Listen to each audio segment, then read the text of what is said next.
বাড়ি পশ্চিম গামবাঙ্গা। আমি খুব দুর্বল অবস্থা আছি। আমার এই পানি বন্যায় আমার গর্দটা খুব ক্ষতিগ্রস্ত হয়েছে। আমার ছেলে মেয়ে অন্য একটা বাড়িতে আশ্রয় আছি। আমি যেন বাড়িতে ছেলে মেয়ে তুলে আমি খাওয়া দাওয়া করুন কিংবা খাও, আমার এই শক্তি নাই।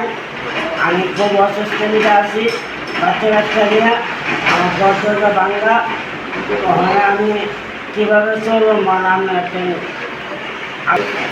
আমার একটা বিশেষভাবে ঘর যদি দয়া করে দেন তাহলে আমি থাকতাম বাচ্চা কাচ্চা নিয়ে।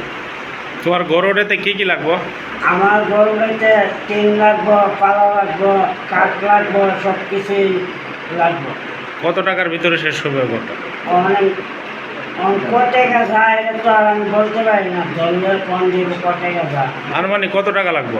20,000, 10,000 এরকম? না, আরো বেশি লাগতে পারে না, আমি কেমনে কইতাম, আমি হিসাব তো বুঝি না। মিস্ত্রি লইলে কম দেবো। এখন তোমার ছেলে মেয়ে নিয়ে তুমি কোথায় থাকো? আমি ছেলে মেলে আছি আমার দিকে উত্তর পাড় আছি, একজনের বাড়িতে থাকি বাংলা একটা বড়। আচ্ছা, কেউ তোমার জনপ্রতিনিধি বা এলাকার যারা আছে আপনার কোনো খোঁজখবর নিছে? না, কেউই আমার খোঁজ খবর নেই না, এই পর্যন্ত কেউই জিজ্ঞেস না বলে তুই কেমন আছো না আছে। আচ্ছা, বন্যায় ক্ষতিগ্রস্ত যারা হয়েছে তাদেরকে তো সরকারিভাবে ত্রাণ দেওয়া হচ্ছে। এই সরকারিভাবে আপনি কি কোনো ত্রাণ বা চাউল টাউল পাইছেন কিনা? না, শুধু কালকে পাইছি নোয়াদিকে একটা পোকলা পাইছি, আর কোনো কিছুই পাইনি। আর কোনো কিছু আমার কেউ জিজ্ঞেস না, কোনো কিছু দিছে না।